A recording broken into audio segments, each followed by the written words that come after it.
आणि न मिळणारा न्याय हिसकावून आणतो. जो रूल आहे माझ्या मराठा समाजाचा आणि क्षेत्रीय मराठ्यांचा रूलच तो असतो.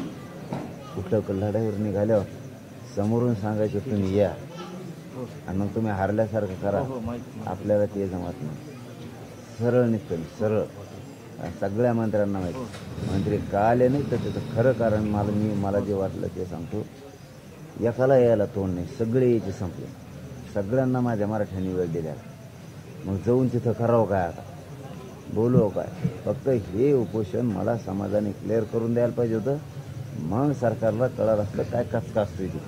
राज्य कशाला म्हणतात, राज्यातला मराठा कशाला म्हणतात आणि आपण सत्तेत असून काय उपयोग. हे पश्चाताप इतका आला असताना फक्त यांनी मला सलाईन जबरदस्ती लावायला नको आणि निधून पुढं मला करून द्यावं. मी करायला तयार आहे, पण बिना सलाईन लावून मी इथं पडून राहून नाही शकतो. कारण मला माहिती आहे सलाईन लावल्यावर काहीच होत नाही. माझं काहीच होत नाही, काहीच अर्थ नाही त्या सलाईन लावून पोषण करण्यात. म्हणजे उगाच वेळ काढूपणा आहे मग तो आणि वेळ वायाला घालणे. तेवढ्या वेळेत तर माझा इकडं जवळपास 25% महाराष्ट्राला याड आणि विधानसभेची तयारी.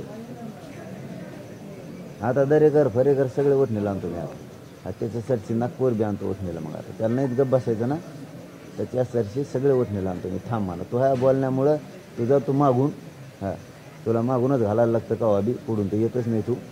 तुला मागूनच घालायला लागतं का वाबी.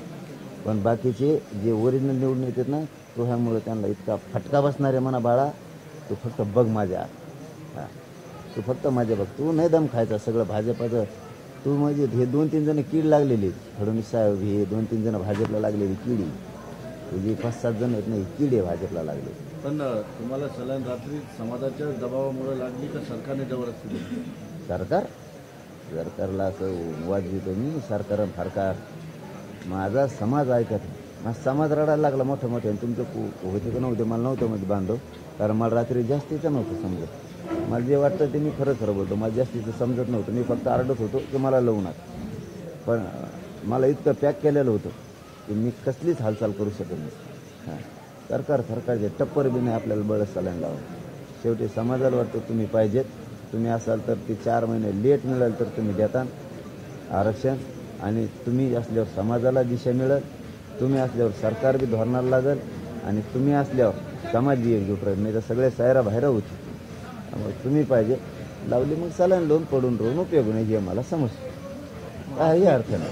आज उपोषण स्थगित करताय पाटील? नाही काय करणार मी. असं काय करू मग? इथं काहीच काम व्हाय ना. इथं दर निवडणुकीचं व्हाय ना, मतदारसंघाचं व्हाय ना, रॅलीचं व्हाय ना.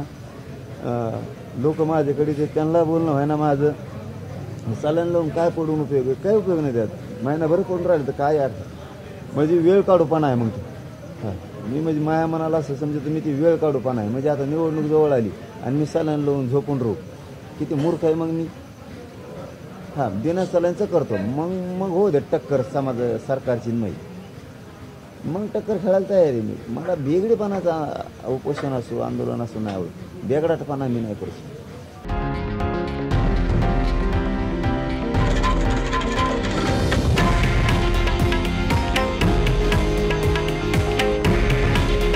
हे आहे देशातील नंबर 1 न्यूज नेटवर्क आणि आपण पाहत आहात TV9 मराठी.